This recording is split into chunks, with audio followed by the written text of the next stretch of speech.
Hoje, né, vamos continuar a série de estudos sobre uma espiritualidade emocionalmente saudável. E hoje o tema é esse aí, ó. Caminhos para uma espiritualidade emocionalmente saudável. Caminhos para uma espiritualidade emocionalmente saudável. Ao pessoal que não acompanhou, né, que não está acompanhando a nossa escola, nós estamos estudando esse livro aqui de Itens Caseiro. Vou até mostrar aqui, espiritualidade emocionalmente saudável. Nós estamos pincelando algumas coisas aqui, extraindo algumas coisas, para que nós possamos pensar sobre aconselhamento bíblico. Porque, na verdade, o que nós queremos estudar é sobre o aconselhamento bíblico, é sobre sabedoria de Deus para a vida, como tem no slide inicial. E para começar a série sobre aconselhamento, nós escolhemos esse livro aqui, mas após nós trabalharmos alguns aspectos desse livro aqui, alguns princípios, nós vamos adentrar, explorar outros materiais. Mas a partir desse livro, nós trabalhamos no domingo passado sobre 10 sintomas de uma vida espiritual emocionalmente doentia. Trabalhamos no domingo passado cada item. Eu vou revisar aqui rapidamente, é claro, já que é uma revisão, né? Então tem que ser bem abreviado. Então nós trabalhamos aí esses 10 itens aí, que são sintomas, que o autor chama de sintomas de uma vida espiritual emocionalmente doentia.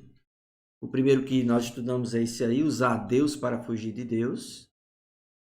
É quando você mergulha na igreja, mergulha nas coisas religiosas, mas no fundo você quer agradar a si mesmo, né? Você quer fugir de Deus, você quer omitir algumas coisas que você sente e faz.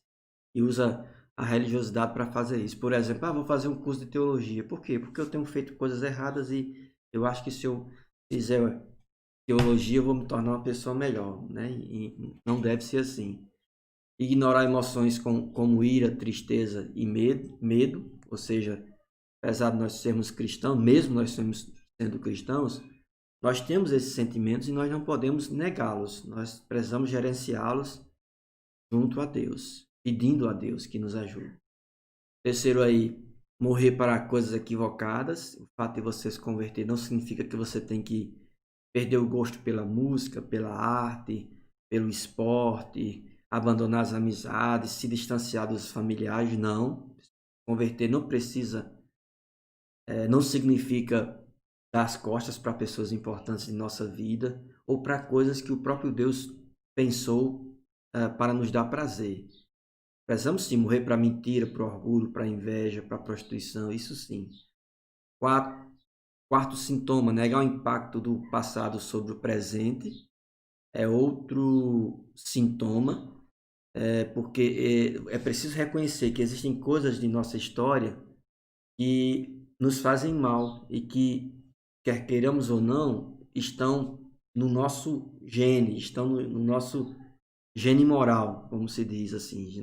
Nós não somos apenas decisões pessoais, decisões individuais.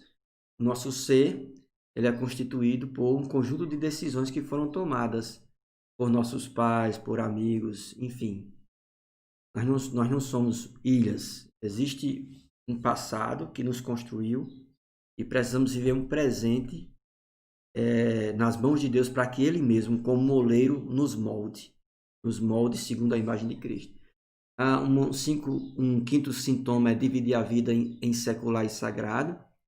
Na igreja você é uma pessoa, na escola ou no ambiente de trabalho você é outra, não.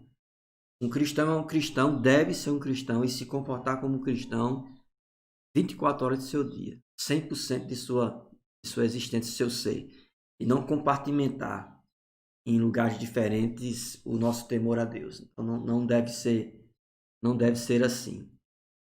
Aí um sexto sintoma, fazer para Deus em vez de estar com Deus. Quando você está tão atarefado, mergulha tanto nas atividades religiosas eclesiásticas que você esquece de estar com Deus, de orar a Deus, de falar com Deus, de ouvir a Deus, de ter um momento de solitude, a hora secreta, como Jesus ensinou, de entrar no quarto e falar com o Pai, e o Pai que nos vê, ele vai nos responder, nos recompensar segundo a sua vontade. Então, é preciso também ter esse momento de solitude, um devocional com Deus.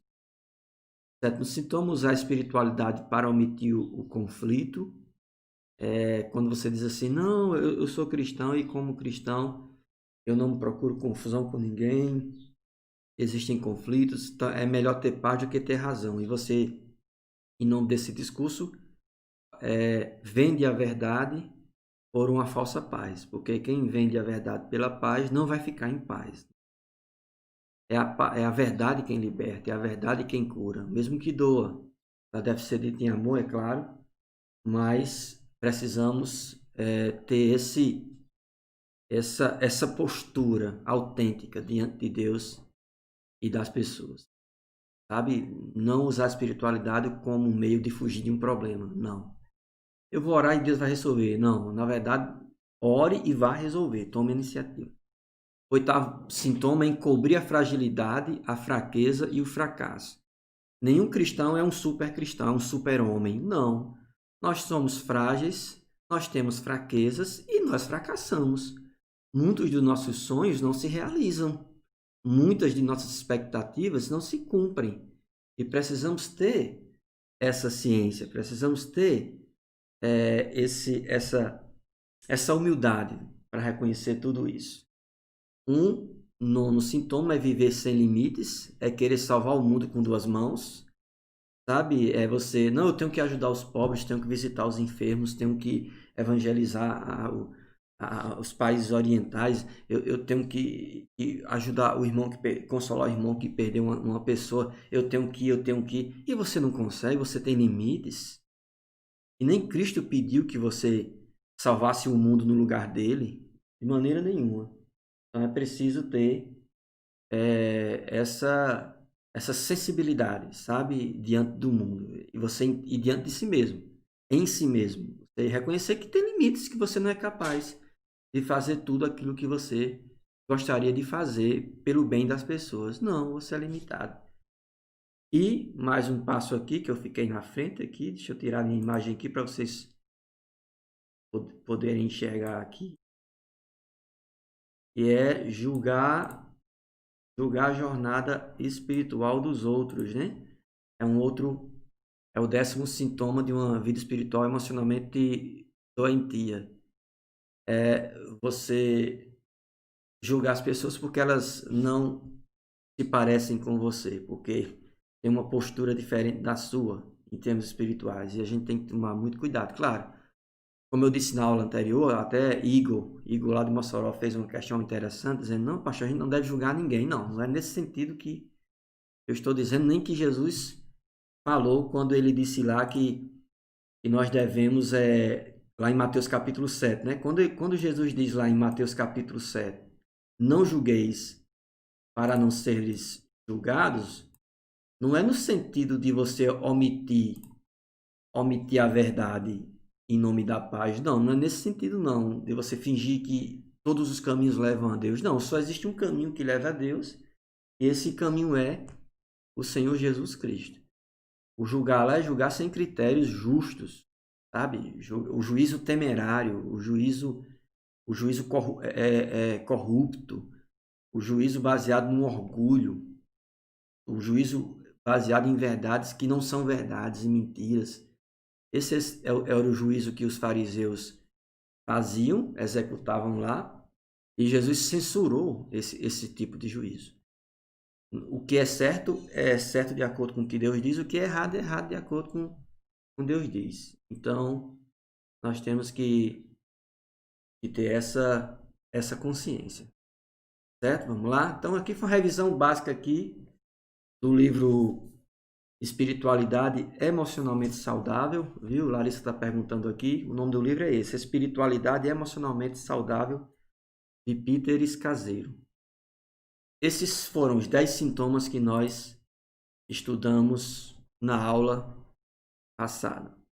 Certo? Qualquer questão, qualquer dúvida, vocês fiquem bem à vontade para colocarem aqui no chat. Vou até colocar a tela para vocês verem aqui, ó. À medida que vocês forem comentando ou fazendo algum questionamento, eu posso ver aqui no chat e compartilhando com os outros irmãos, enfim, e a gente vai construindo essa aula de maneira colaborativa, né? De maneira coletiva. Então, vamos prosseguir para o nosso estudo de hoje. O tema do estudo de hoje é caminhos para uma espiritualidade emocionalmente saudável.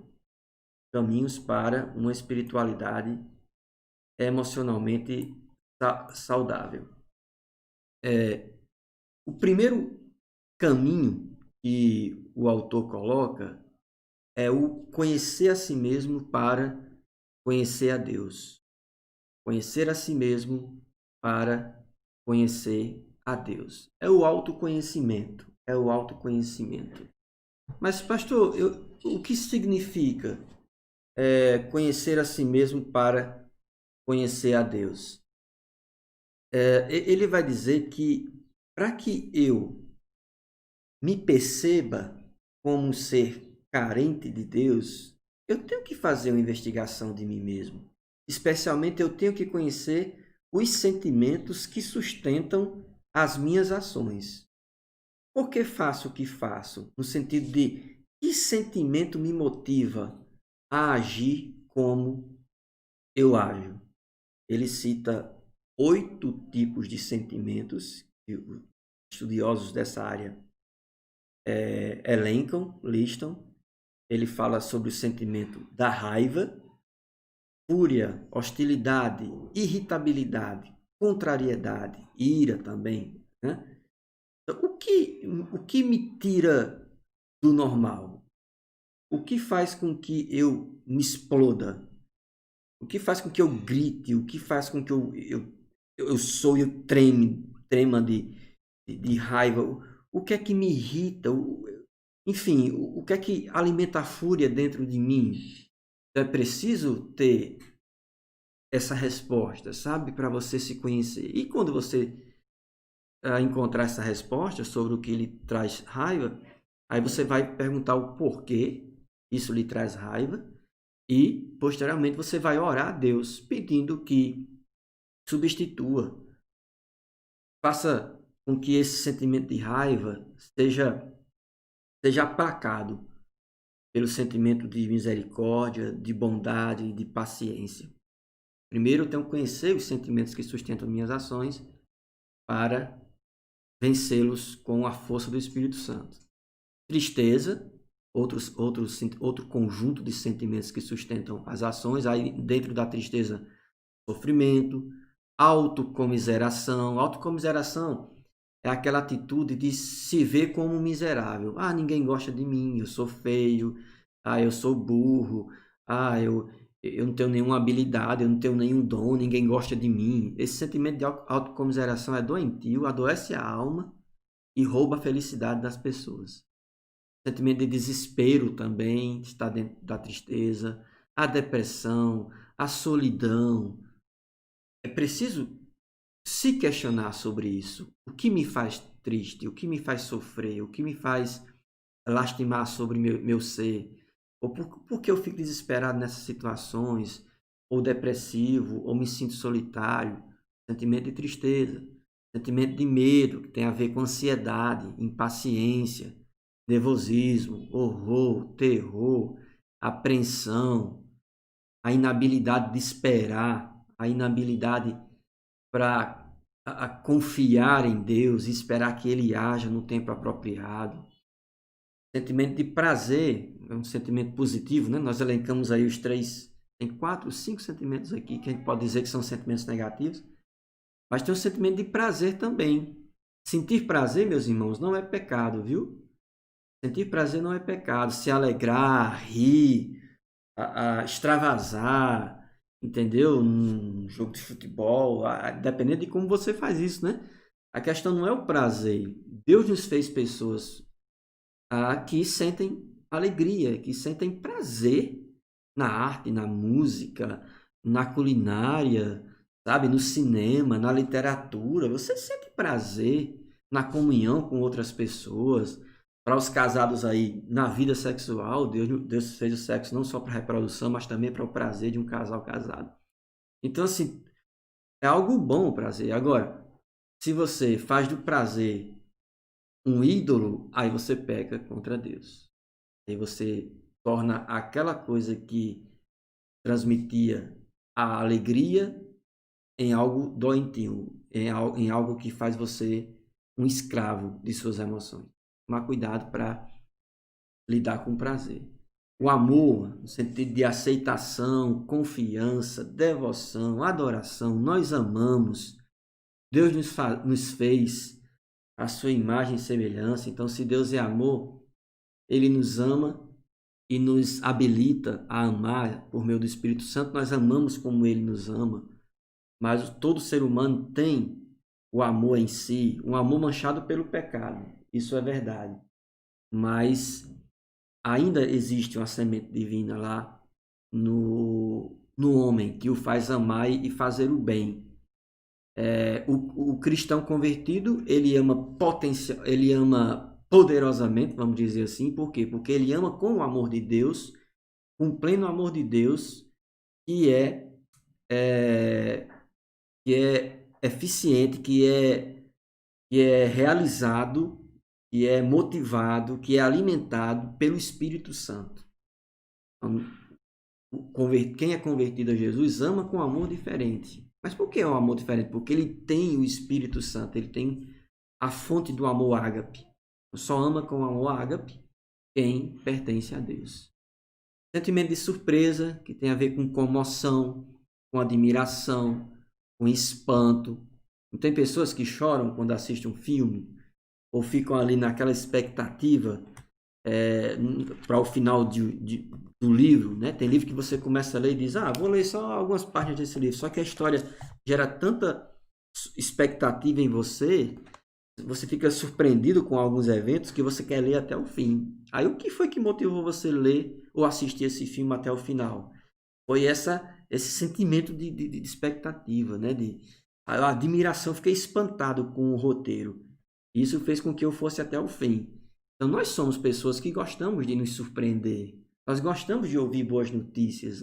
É bom ouvir boas notícias. É bom ser surpreendido com um presente, com uma pessoa que você não vê há muito tempo. Aí, de repente, essa pessoa aparece. Que bom é você. Você se emociona, você chora, você se comove.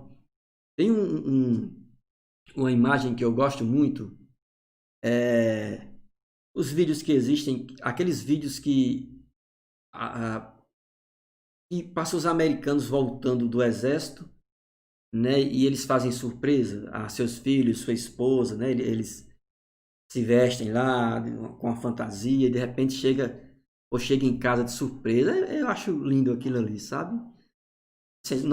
Dentro de nós, né? Há uma ebulição de emoções. É bom, como eu disse, é bom ter surpresas, é bom às vezes derramar lágrimas de alegria. Isso nos faz bem, né? Lava a nossa alma, né? Como o pessoal diz assim, olha, chore, por que não? Porque se você chorar, o choro vai lavar a sua alma. Mas tem também o sentimento de desgosto, né? Que você decepciona com alguém, aí essa decepção gera desprezo, até escárnio, né? Fica falando mal daquela pessoa, tem aversão, tédio, repulsa, tudo isso está dentro de nós, meus amados, não tem como negar isso aqui. Aí o sentimento de vergonha tem a ver com culpa, com remorso, com humilhação, com constrangimento, com decepção. Então o orgulho alimenta o sentimento de vergonha, você não quer ser ferido, você se preocupa com a sua reputação, que os outros vão falar de mim, ou alguém que lhe traiu, você fica muito triste com essa pessoa, porque não esperava isso dela. Enfim, nós temos todos esses sentimentos aí. Todos. Raiva, tristeza, medo, prazer, amor, surpresa, desgosto, vergonha. E se a gente for estudar, vai encontrar uma lista infindável do que acontece dentro de nós. Claro, alguns desses sentimentos aí são resultados do pecado, de nossa natureza pecaminosa. Vergonha, raiva, desgosto, enfim. Sentimentos negativos fazem parte de nossa natureza, das consequências do erro dos nossos primeiros pais. A grande questão é reconhecer que nós temos esse sentimento, entender que esses sentimentos sustentam muitas de nossas ações e pensamentos e colocar aquilo que nós sentimos no altar de Deus para que Deus nos trate conforme aquilo que adoece a nossa alma. Eu coloquei uma figura aí do iceberg porque o autor aqui, o Peter Scazzero, ele também explora a figura do iceberg. Ele diz o seguinte, que 90% de quem somos está debaixo d'água, está submerso. O que as pessoas veem em nós consiste em apenas 10%. É como você vê nessa imagem aí. As pessoas veem apenas a ponta do iceberg.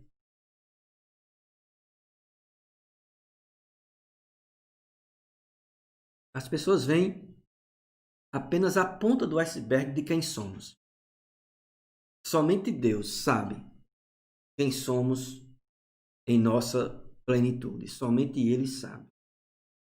Porque as pessoas veem o quê? As pessoas escutam as palavras que usamos, as pessoas veem as roupas que escolhemos, as pessoas veem a maneira como tratamos quem convive conosco, as pessoas veem ali as aparências.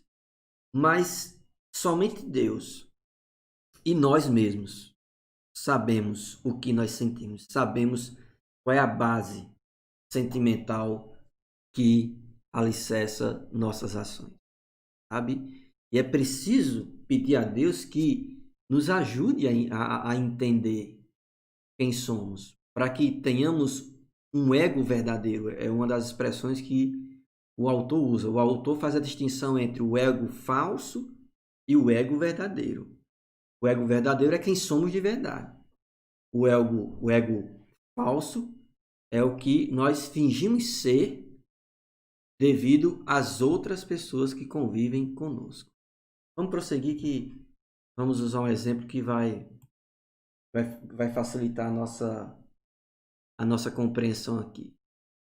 O autor ele explora a tentação lá no deserto que Jesus viveu, as propostas, os argumentos, as teses de Satanás ao tentar Cristo. Vamos ler o texto lá. Vamos ler o texto de Mateus, capítulo 4. Nós vamos ler a tentação de Jesus no deserto. Vamos lá.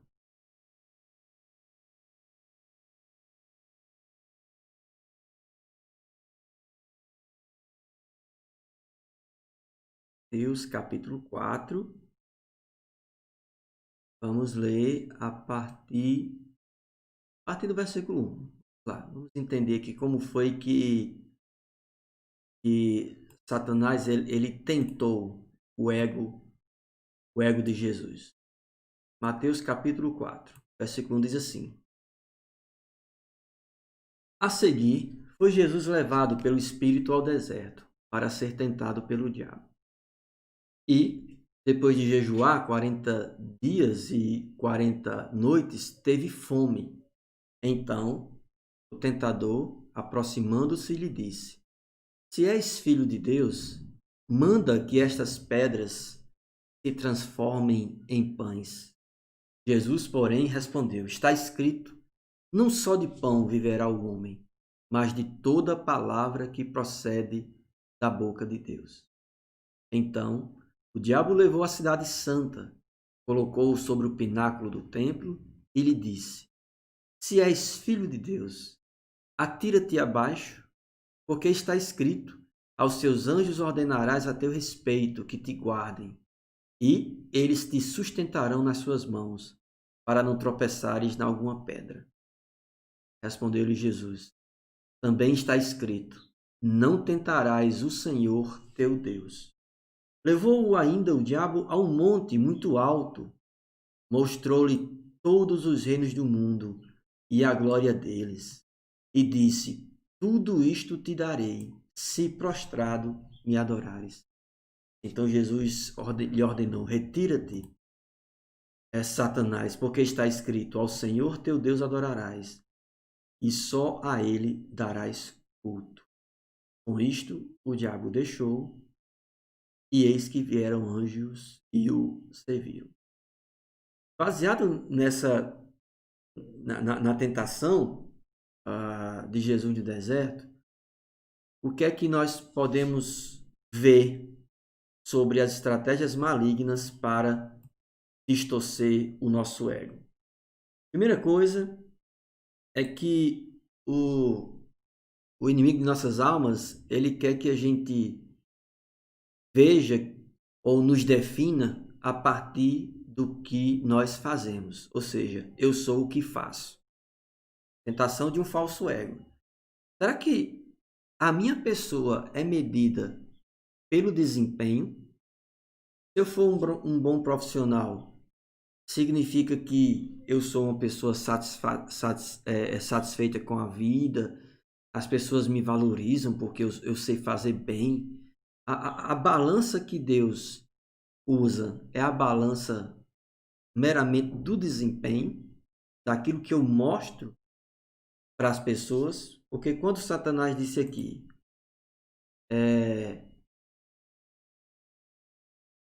se és filho de Deus, manda que estas pedras se transformem em pães. Então, Satanás estava alimentando o ego de Cristo, pedindo que ele, naquela situação de fome ali, mostrasse seu poder ao ordenar que pedras se transformassem em pães. Então, se você é filho de Deus, então mostre isso, faça alguma coisa para que eu creia. Inclusive, esse foi um apelo muito constante. Pessoas só queriam acreditar em Jesus se Jesus fizesse algum milagre, se Jesus fizesse alguma coisa, se Jesus mostrasse algum sinal. Certa vez ele disse: olha, um sinal eu vou mostrar para vocês, vai ser suficiente. É o sinal de Jonas. Assim como Jonas passou 3 dias e 3 noites na barriga de um grande peixe, assim o Filho do Homem passará 3 dias e 3 noites no ventre da terra. E ele ressuscitou ao terceiro dia. É o sinal da ressurreição, o maior de todos os sinais. Mas as pessoas que colocaram sobre Jesus o argumento de que ele só seria reconhecido como Filho de Deus se mostrasse essa verdade por meio de alguma coisa que ele fizesse. Então, meus queridos, nem sempre aquilo que nós fazemos é uma prova daquilo que somos. Irmãos, entendem isso aqui? Nem sempre aquilo que nós fazemos é uma prova daquilo que nós somos. Mas como assim, pastor? O que é que isso quer dizer? Às vezes você faz a coisa certa com a motivação errada. Entende? Às vezes você faz a coisa certa com motivação errada. Às vezes, ao olhar das pessoas, você é uma pessoa que está fazendo a coisa certa, mas Deus lhe conhece e Deus sabe que a razão de você fazer o que faz não é Ele. De repente é seu orgulho, é a sua própria glória e não o interesse de Deus. Não estão entendendo o que eu quero dizer? A gente tem que ter muito discernimento quando falamos assim, não, uma ação vale mais do que 1000 palavras. Está certo, uma ação tem um potencial, um exemplo arrasta multidões. Né? Ninguém tem dúvida disso, não. Mas às vezes aquela ação nem sempre revela o que está de fato dentro da pessoa. Os irmãos concordam comigo? Né? Mas a reflexão que eu faço, né? Porque tem pessoas que fazem a coisa certa com motivações erradas. E fazer a coisa certa com motivações erradas, torna aquela coisa errada. Interessante isso, né? De parar para pensar, fazer a coisa certa com a motivação errada, torna aquela coisa errada. É o que fazia, era o que fazia os fariseus. Os fariseus, eles, eles praticavam esmolas, eles faziam longas orações, mas Jesus disse assim: olha, na cadeira de Moisés sentaram os fariseus. Fazei tudo quanto eles vos disser, mas não andeis em conformidade com as suas obras. Às vezes o fariseu, ele fazia longas orações, alargavam seus filactérios, mas exploravam o dinheiro das viúvas, usavam a religiosidade para serem aplaudidos pelos homens. Então, não, de fato, nós temos que nos conhecer para fazer a coisa certa pela motivação certa. E quando tivermos essa dificuldade, a gente pode orar, a gente pode pedir a Deus: Senhor, me ajuda a fazer a coisa certa pela motivação certa. Que o amor ao Senhor e que o amor às pessoas seja a minha real motivação. Acredito que os irmãos entenderam, né? Quando o autor diz que um falso ego, ele usa essa ideia de que eu sou o que faço. Necessariamente não, vai depender muito de suas motivações. Vamos prosseguir. Outra tentação. Eu sou o que tenho. O que foi que o diabo fez quando tentou Jesus? Vamos olhar lá. O que foi que aconteceu? Versículo 5. Então o diabo levou a cidade santa, colocou-o sobre o pináculo do templo e lhe disse: Se és filho de Deus, atira-te abaixo, porque está escrito aos seus anjos. Peraí, não. O versículo 8. Levou ainda o diabo a um monte muito alto, mostrou-lhe todos os reinos do mundo e a glória deles. Ele disse: Tudo isto te darei, se prostrado me adorares. Tudo isto te darei, se prostrado me adorares. Qual foi a proposta dele aqui? Todos os reinos do mundo e a glória deles. Satanás é chamado de príncipe deste século, né?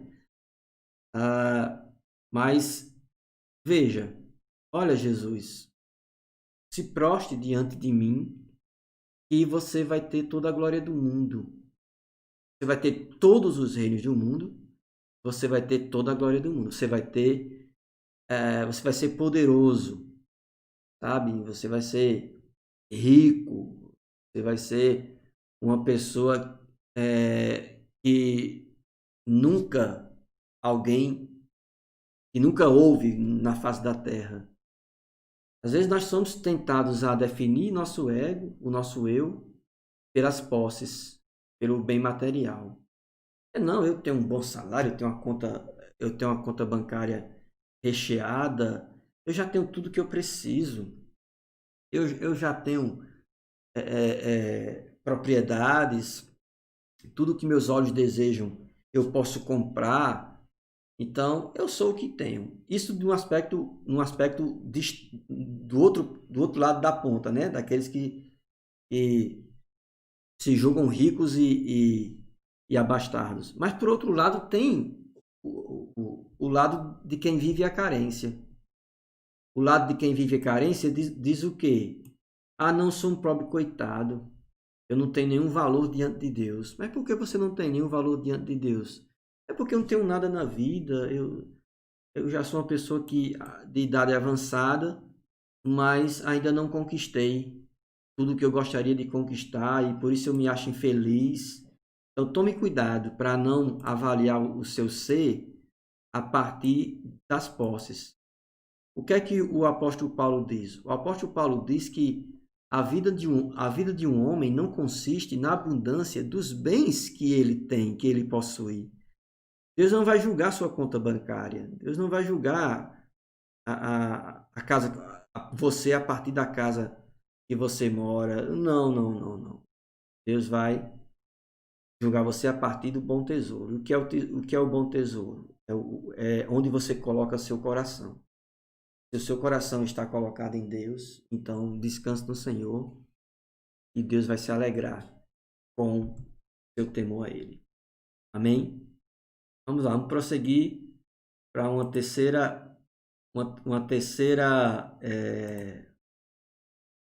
distorção, uma terceira tentação sobre o ego.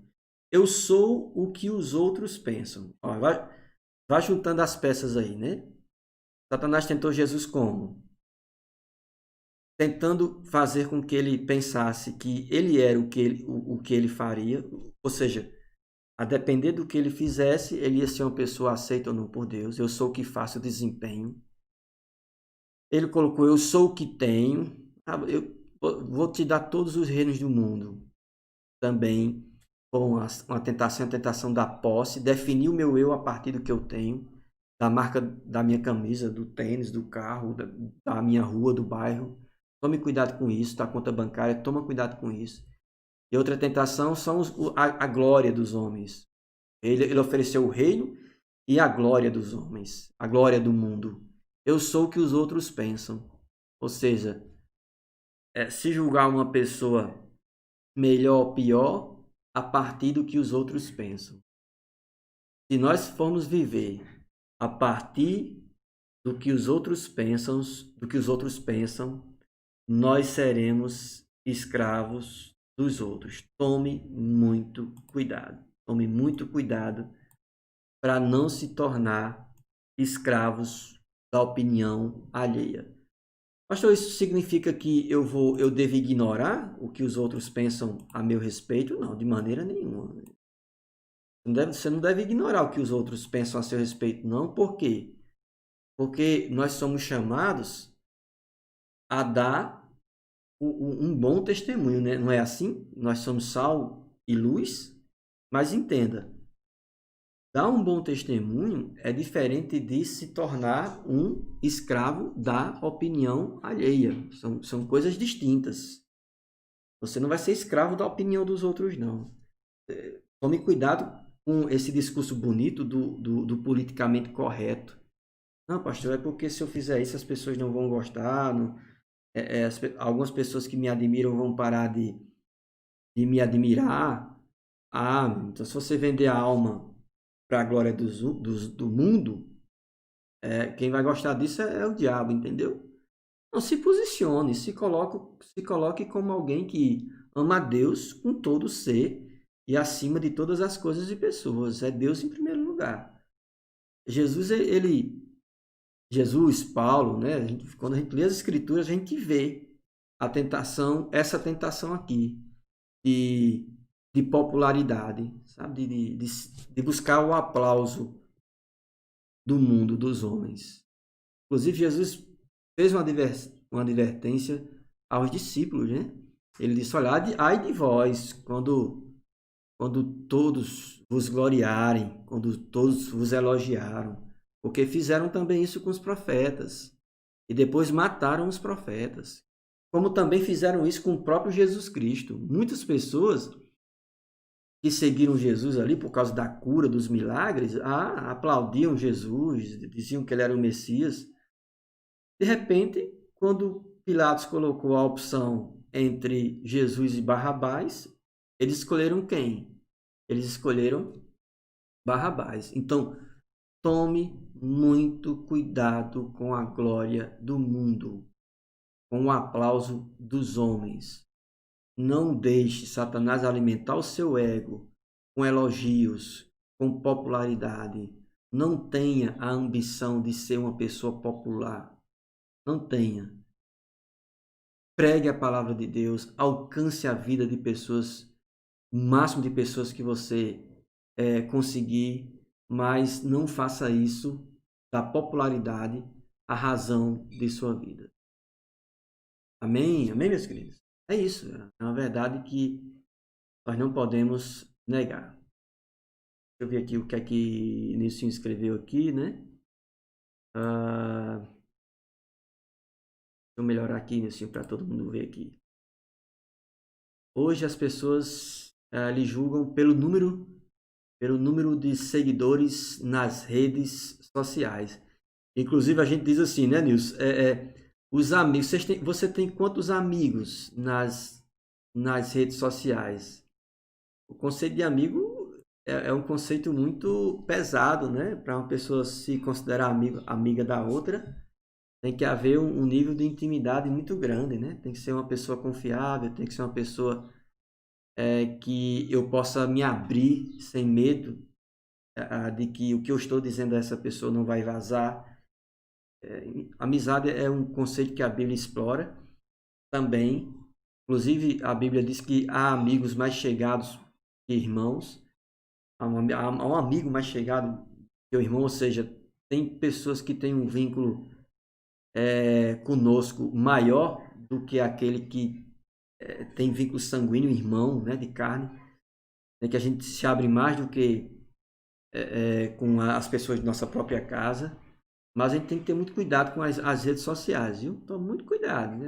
É um bom caminho, possibilita muitas coisas boas. Por exemplo, ontem, né, eu estava lá na Primeira Igreja Batista de Rio Verde. Eu e você, algum de vocês também, né, lá, com a irmã Edinalva. Ela até fez um comentário aqui, não sei se ela está nos acompanhando. Se tiver, Edinalva, dê o seu oi aqui para me confirmar se você continua conosco. Mas, enfim, a amizade que eu tenho com ele, com o Tony, esposo dela, com ela, de muitos anos, né? Desde o início da fé, mais cerca de 20 anos. A gente pode dizer, não, olha, nós temos vínculos ali que remontam à nossa história. Muito tempo nós nos conhecemos. Mas quando a gente julga, eu tenho 3.000 amigos, ou até mesmo 3.000 seguidores. Às vezes, viu, Nilcinho, nem são seguidores, são fofoqueiros, entendeu? A Edinalva está nos acompanhando aqui. E às vezes esses 3.000 seguidores que nós temos nem são seguidores no sentido da palavra, são fofoqueiros, ou seja, querem saber como está a nossa vida para comentar com outras pessoas. Então, não. Amigos são pessoas que confiamos sem medo. Amém? Fiquem à vontade, prossigam em seus comentários aí. Eu vou projetar aqui a figura do iceberg, porque essa figura do iceberg ela é muito significativa, assim. Ela é muito significativa. Ela explica muitas e muitas coisas. Deixa eu só pegar aqui uma parte, um fragmento do livro que eu escolhi para compartilhar. Lembrando que a gente está estudando o livro Espiritualidade Emocionalmente Saudável, né? E hoje nós já estamos na parte 2. Eu fiz uma síntese da parte 1. E hoje nós já estamos na parte 2, que trata sobre caminhos para uma espiritualidade emocionalmente saudável. Aí veja, sobre essa importância do autoconhecimento, sobre essa importância de você conhecer o que está aqui nessa base, embaixo, o seu eu. Diz assim, olha, o autoconhecimento e o relacionamento com Deus estão estreitamente associados. Ele vai dizer, de fato, o desafio de abandonar nosso falso antigo eu, para vivermos autenticamente nosso verdadeiro eu e novo eu, está no cerne da verdadeira espiritualidade. O apóstolo Paulo expressou deste modo: vos despir do velho homem e vos revestir do novo homem, criado segundo Deus em verdadeira justiça e santidade. Agostinho escreveu em Confissões 400 séculos depois, no século 400 depois de Cristo, século 4 depois de Cristo.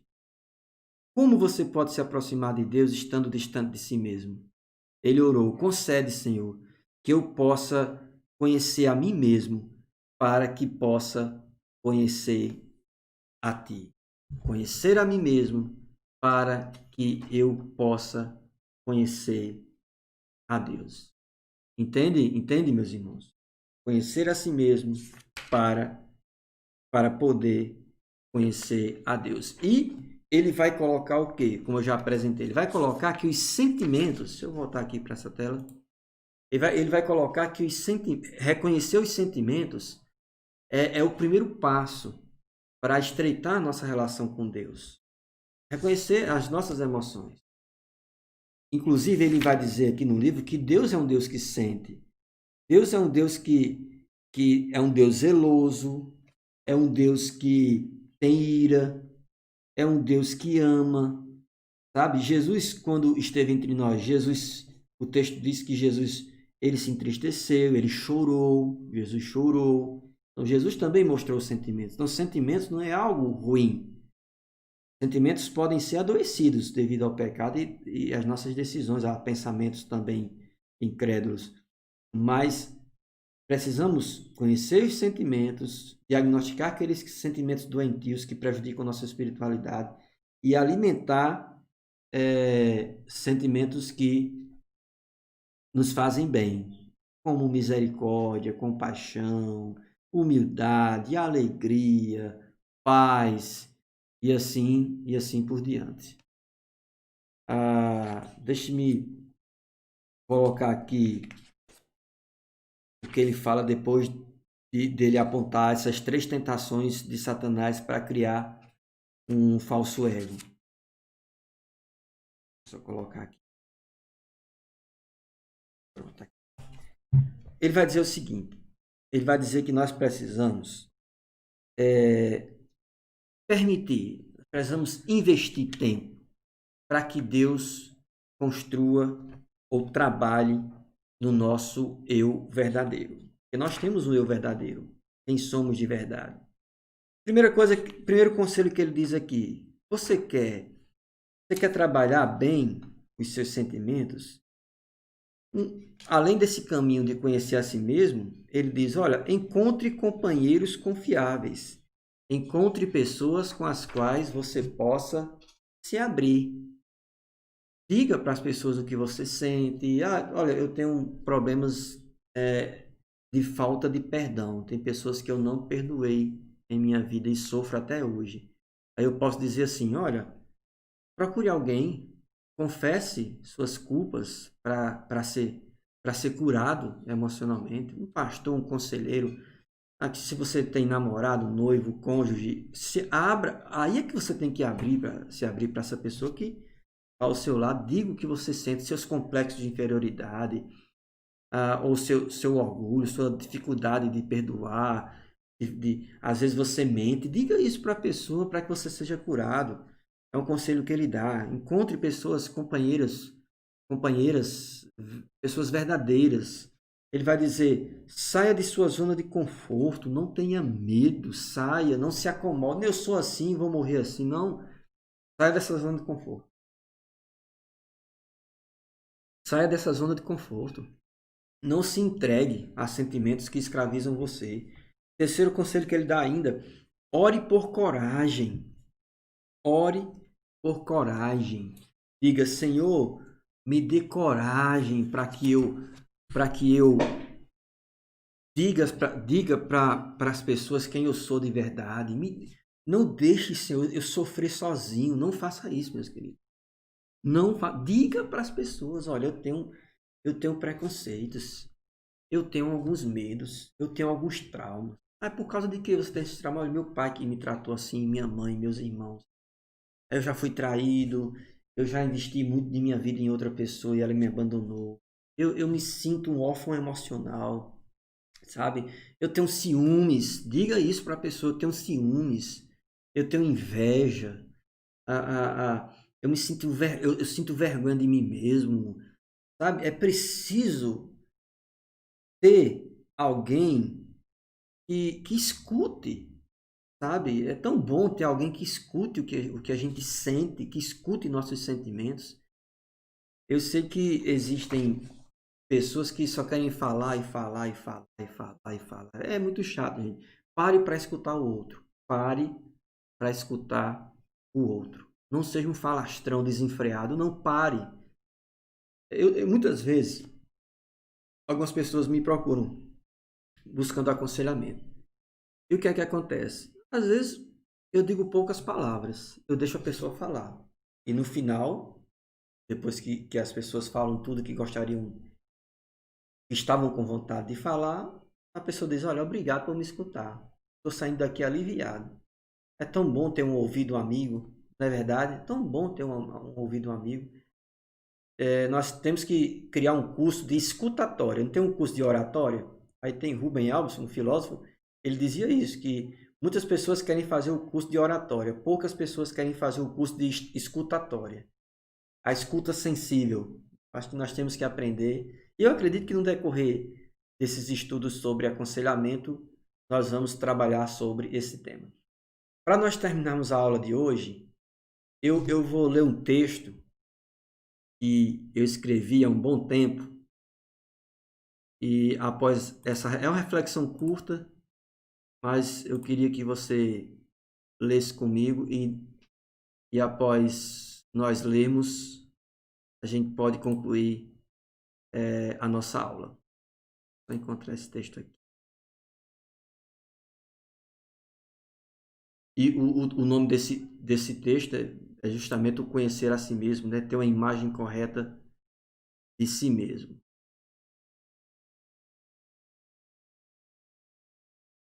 Conceito real de si mesmo. É o título desse texto que eu vou ler para vocês. Queria que vocês prestassem bastante atenção nele. Vou colocar ele aqui para que vocês possam ver.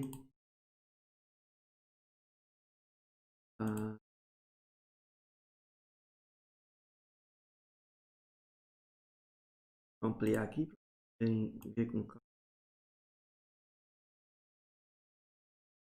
É um texto que eu escrevi há um bom tempo no meu blog. Aliás, eu tenho esse blog, mas há um bom tempo que eu não escrevo nele também. Parei um pouco de publicar. Mas tem umas informações que eu julgo interessantes. Se quiserem, vocês podem acompanhar depois lá. Aqui para vocês lerem.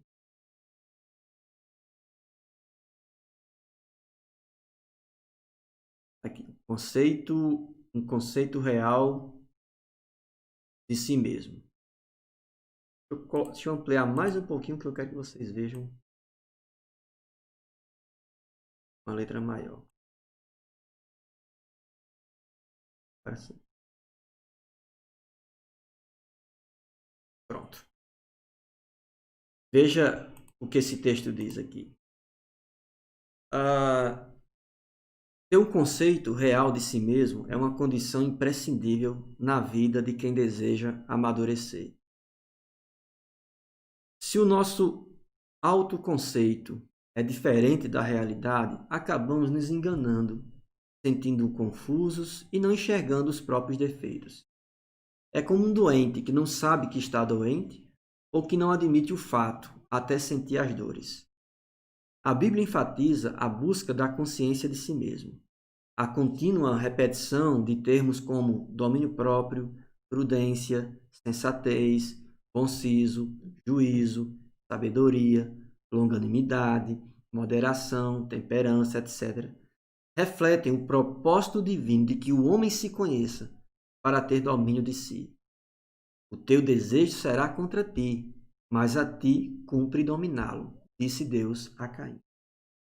O autoconhecimento também é alvo de investigação de muitos pensadores da história. Tales de Mileto concluiu que o homem que não perscruta a sua própria vida não merece viver. O filósofo Sócrates criou a máxima: conhece-te a ti mesmo. Abelardo disse que comete pecado o homem que age contrariamente à sua consciência, sem importar-se se os outros homens venham a louvá-lo e sem resultar seu ato em benefício para ele mesmo e para outras pessoas. Agostinho via o autoconhecimento como algo que leva o indivíduo à felicidade por via da ação ética correta. A psicologia moderna, com Daniel Goleman, fala de uma inteligência emocional que consiste na capacidade de ter consciência das próprias emoções, controlá-las e adequá-las em diversas situações de relacionamentos. Os psicólogos Meyer e Stevens afirmam que a clareza com que sentimos nossas emoções pode reforçar traços de nossa personalidade, como autonomia, consciência dos próprios limites, saúde psicológica e uma perspectiva positiva sobre a vida. O Senhor nos dotou de emoções, pensamentos e vontade. Também deixou registrado nas Escrituras princípios que nos ajudam a geri-los de forma sadia e consciente, de maneira que possamos controlar nossos impulsos e desejos em benefício do próximo. A Bíblia revela o caráter de Deus e o perfil do homem segundo o seu coração. E no que diz respeito às palavras, o homem idealizado por Deus não é tagarela, mas moderado e prudente. Não se gaba de coisas que não fez, pronto a ouvir, fala na hora certa, anima o caído, corrige com mansidão e trata a todos com palavras graciosas. Seus pensamentos transformam, exaltam a verdade, o respeito, a justiça, a pureza, o amor, a boa fama, a virtude e aquilo que produz louvor. O homem de Deus tem a mente de Cristo. Suas ações refletem o caráter do próprio Deus. Nos relacionamentos, demonstra amor e interesse pela felicidade do próximo. Compartilha a si mesmo. Tem tempo para os outros, para si mesmo, através da meditação e principalmente para o Criador. O padrão de um homem de Deus está na Bíblia. E, antes de buscá-lo, precisamos ter uma ideia coerente sobre nós mesmos. Estarmos cientes da rebeldia inata que existe em todo homem, mas que precisa ser corrigida e dominada. Caso isso não aconteça, nos tornamos frágeis diante do pecado e das angústias do mundo. Salomão comparou o homem que não tem domínio próprio a uma cidade derribada que não tem muros. Em seu tempo, uma cidade que não fosse murada estava à mercê dos ataques inimigos, que a invadiriam com muita facilidade. Queria ensinar que um homem sem domínio de si é vulnerável a ataques pessoais, que os impulsos fora de controle são uma fraqueza e não uma força, e quem não controla a si mesmo se sujeita a contínuas repreensões. Em Provérbios 16:32, o sábio afirmou: melhor é o longânimo do que o herói de guerra, e o que domina o seu espírito do que o que toma uma cidade. Ao homem não basta ter força, inteligência e coragem. É preciso disciplina para impedir que os próprios impulsos o matem. Entendo que quando possuímos uma imagem real de nós mesmos, podemos reconhecer atitudes e pensamentos que precisam mudar. Ampliam-se as possibilidades de nos derramar na presença de Deus, sabendo que, apesar de quem somos, Ele nos ama e não quer que permaneçamos os mesmos. Amém, meus queridos?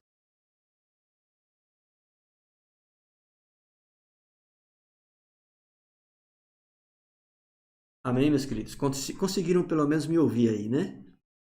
Então é preciso ter essa consciência de quem nós somos de verdade, se quisermos uma vida equilibrada diante de Deus. Amém? É isso. Nosso segundo estudo, estamos concluindo. Estou vendo aqui que não há nenhum comentário, não há nenhuma pergunta, apenas confirmações, né? Mas um primeiro caminho é esse. O primeiro caminho é você conhecer a si mesmo, para se ver como um pecador. Se ver como um pecador que tem limites, que tem fragilidades, que tem medos, sabe? E a nossa vontade é essa. A nossa vontade é que vocês não, que cada um de nós, que cada um dos que servem ao Senhor tenham essa consciência dos próprios sentimentos, das próprias motivações e que Deus vá nos moldando por meio do Espírito Santo, por meio da palavra, por meio desse momento de comunhão que nós estamos desfrutando aos domingos pela manhã. A palavra de Deus é viva, a palavra de Deus é eficaz. E todos esses estudos aqui, eles têm essa preocupação de ser fundamentado em princípios que Deus ensina. Fabrício disse que tinha uma pergunta aqui. Fique à vontade, viu, Fabrício, para perguntar. Aliás, quem tiver alguma pergunta ou algum comentário para somar, fique bem à vontade. Alguma questão, alguma dúvida.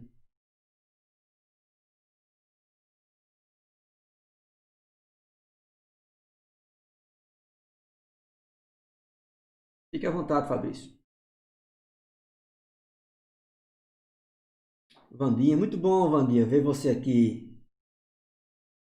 Vandinha, Dinalva, minhas alunas aí, coisa boa, muita felicidade. Muito bom ver vocês.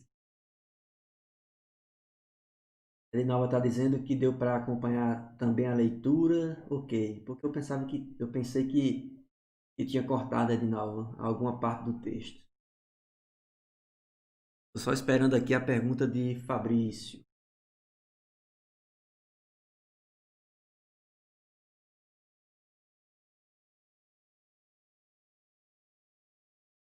Ah, muito bem, está aqui. Quais as ações adequadas que podemos tomar para conhecermos melhor nós mesmos e como lidar com as virtudes e defeitos que vamos encontrando em nosso ser? Que boa pergunta, viu? Quais as ações adequadas que podemos tomar para conhecermos melhor a nós mesmos e como lidar com as virtudes e defeitos que vamos encontrando no nosso ser? São duas perguntas. Primeira questão, sobre o que fazer para conhecer melhor a nós mesmos. Eu acho que eu já apontei os caminhos aqui, Fabrício. Você tem que se abrir com alguém sem medo. Você tem que, como ele disse aqui, sair da zona de conforto, pedir coragem a Deus e encontrar pessoas confiáveis. São as três dicas que ele dá para conhecermos a nós mesmos. E eu penso que um primeiro caminho aqui, esse primeiro caminho, de você encontrar alguém totalmente confiável. E quando eu digo assim, uma pessoa totalmente confiável, é uma pessoa que você pode se abrir totalmente, sabe? Totalmente, totalmente mesmo, sabe? Porque tem segredos de nossa alma que nós não contamos para ninguém. Nós adoecemos, mas nós nós não contamos para ninguém. Ou quando nós vamos contar, já estamos doentes. Vou dar um exemplo bem sério. Digamos que você é uma pessoa que teve um trauma em sua vida, você foi uma pessoa que foi abusada sexualmente, um exemplo.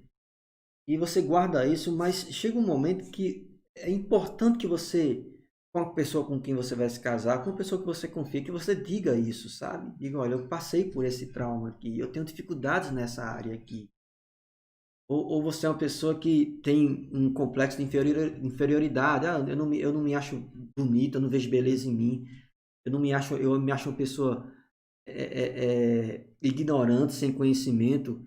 Então, o primeiro passo é esse, é dizer para a pessoa que você se sente assim, sabe?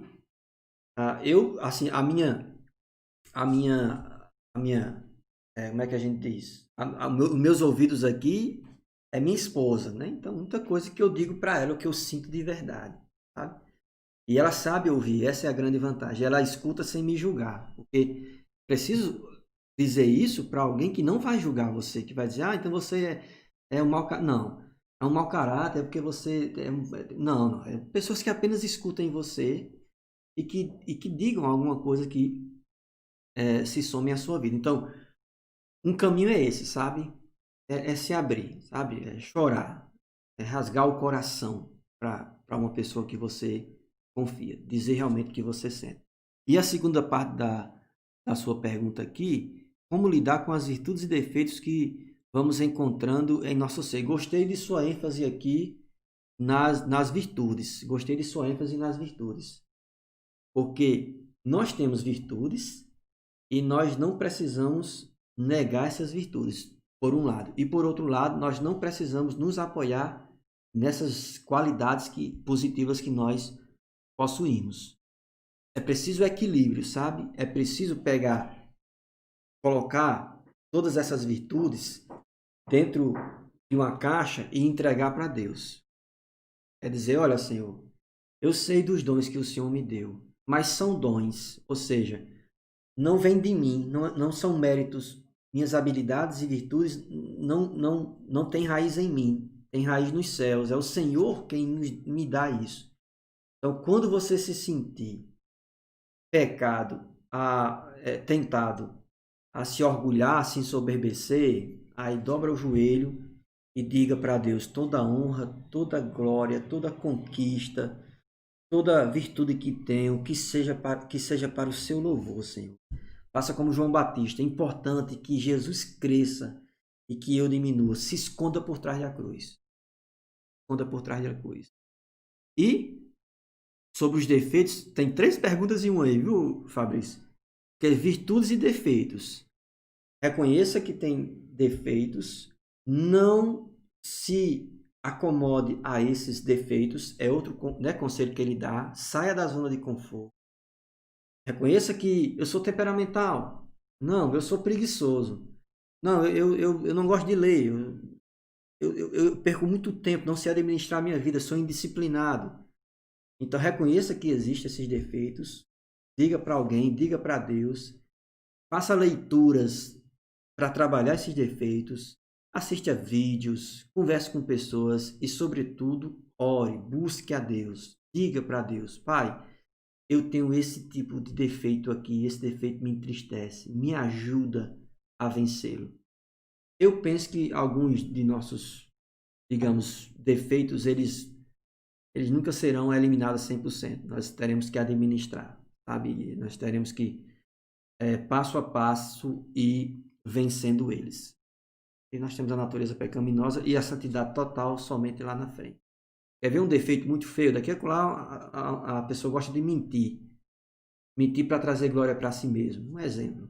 É um defeito, é uma mentira. Não estou dizendo que era uma pessoa mentirosa, não. Não, mas daqui a lá ela escorrega na mentira. E o que é que você tem que fazer? Ora, estude a verdade. Ame a verdade. Ore a Deus com essa cabeça, com essa palavra na cabeça. Verdade. Senhor, eu quero ser uma pessoa verdadeira. Não deixe eu me conformar com as mentiras que conto. Deixe eu ser uma pessoa sincera, transparente. Não permita, Senhor, que o meu distintivo seja a mentira. Não, que eu seja uma pessoa verdadeira. Então, tem coisas não. Qualquer questão de caráter é Deus quem transforma. É o Espírito Santo quem produz o fruto do Espírito em nossa alma. Amém? Dedê tem uma pergunta. Pode fazer, Dedê. Ednilson disse assim: Nicodemos contou uma história de um cristão que se achava perfeito.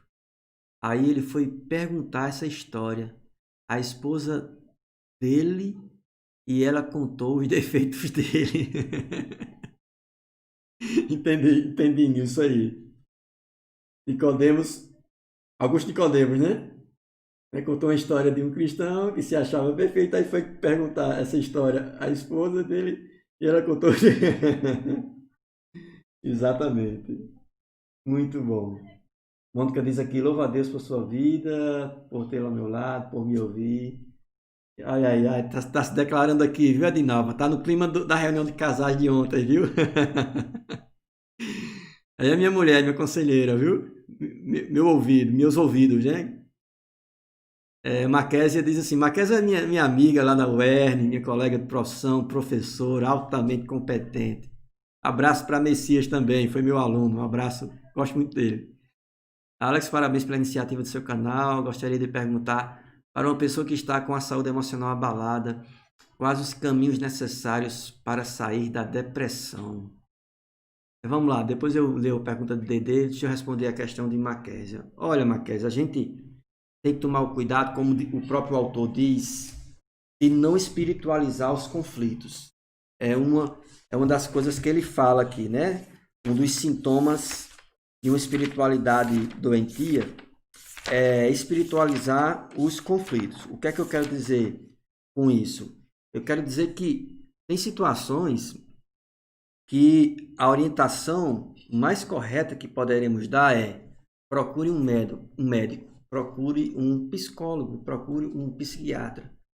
Se você chegou num nível de estresse emocional extremo, sabe? E que é um nível de estresse emocional extremo?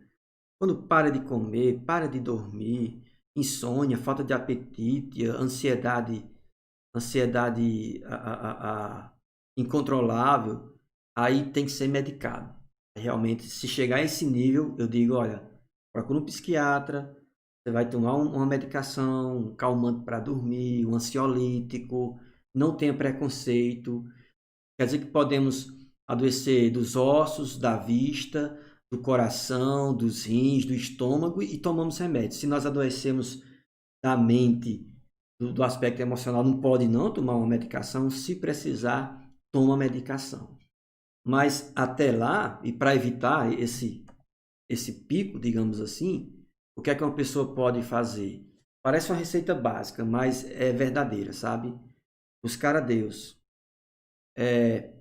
dedicar tempo à oração, dedicar tempo à leitura da palavra, dedicar tempo à comunhão com os irmãos, abrir-se para os irmãos. A logoterapia, né? A gente pode dizer assim, a cura pela palavra, sabe? Dizer às pessoas se abrir, com certeza isso vai curar. A confissão cura. É o que o apóstolo Tiago diz. Se alguém está enfermo, confessar. Ele diz, olha, passe óleo lá, unge essa pessoa com azeite, mas e ore. E a oração da fé também vai curar o doente. Então, tem questões que são espirituais, né? E o espiritual está vinculado com o emocional, e você tem que se abrir para as pessoas, dizer a verdade para ser curado. Mas se chegar num nível extremo, eu digo, olha, procura um psicólogo, procura um psiquiatra, quando realmente a questão está muito avançada. Ok, Marquesa? Não sei se eu se eu respondi sua pergunta. Caso eu não tenha respondido, eu posso dizer mais alguma coisa. Anderson diz assim, pastor, entendemos que durante a caminhada somos regados por Deus para nosso crescimento no Evangelho. Porém, sabemos que, consequentemente, dá-se o crescimento das ervas daninhas entre o bom fruto. Porque a ideia é o seguinte, Dedê, né? Como limpar a nossa vida e o nosso coração desses outros sentimentos e coisas que prejudicam a boa doutrina. Entendi, Dedê. Olha, o que é que Deus diz? Deus diz assim, vamos pegar o que Jesus disse lá em João 17:17, na oração sacerdotal. Ele disse assim, Pai, santifica-os pela palavra. Aliás, ele diz, Pai, santifica-os na verdade. A tua palavra é a verdade. Santifica-os na verdade, a tua palavra é a verdade. O que é santificar? É tornar puro, sabe? É cortar as ervas daninhas. É podar para que dê mais fruto. Quando você lê também João capítulo 15, João fala sobre o quê? João fala sobre dar bom fruto. E para que eu dê muito fruto, eu tenho que permanecer em Cristo, tenho que permanecer na videira. É tanto que Jesus disse, olha, sem mim nada podeis fazer. Então, se eu quero podar as ervas daninhas de minha alma, eu tenho que mergulhar na palavra de Deus e obedecer tudo aquilo que a palavra de Deus ensina. Nós temos muitas vozes, inclusive o autor fala sobre isso. O autor do livro, ele fala sobre a grande besta. A grande besta que ele fala é a cultura incrédula, que vai colocando, semeando ervas daninhas dentro de nós. Essa grande besta aí, que é esse mundo secular governado pelo diabo. Ele vai, quer queira ou quer não, ele nos assedia ali a cultura, música, literatura, filosofia de mundo, a questão da ambição material que esse mundo prega, sabe? Da liberdade sexual, da libertinagem sexual que esse mundo prega. E quer queira ou quer não, isso vai criando ervas daninhas dentro da nossa mente. Então, o que é que eu preciso fazer? Eu preciso colocar na minha cabeça, como diz Filipenses 4:8, aquilo que agrada a Deus. Eu preciso me submeter à vontade de Deus. Eu preciso estudar a palavra de Deus. Vou repetir, obedecer a palavra de Deus, para que essas ervas daninhas murchem e para que a gente se torne uma pessoa semelhante ao nosso modelo maior, que é o Senhor Jesus Cristo. Amém? Amém? Podemos orar? Olha o Messias me acompanhando aí. Ah, rapaz, muito bom ver você aí, viu? Muito bem, Deus abençoe vocês. Amém? Podemos concluir? Extrapolamos nosso tempo aí, mas foi muito bom, graças a Deus. Então, próximo domingo, se Deus quiser e permitir, nós vamos continuar estudando esse tema, né? Espiritualidade emocionalmente saudável. E no próximo domingo, nós vamos estudar o capítulo 5, que com certeza vai mexer com muita gente. Por quê? Porque o capítulo 5 fala sobre retroceda para avançar, rompendo com o poder do passado. Olha que tema maravilhoso para o próximo domingo. Rompendo com o poder do passado. Como a nossa história,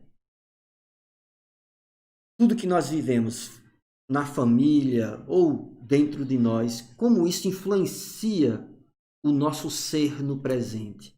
E o que fazer com tantas lembranças, com tantos sofrimentos, com tantas dores que estão dentro de nós e que roubam nossa alegria, que adoecem a nossa alma. Então nós vamos trabalhar sobre esse tema aqui. Retroceda para avançar, rompendo com o poder do passado. Domingo, se Deus quiser, 9 horas, o horário base aí, nós vamos continuar. Amém? Vamos orar? Senhor, nosso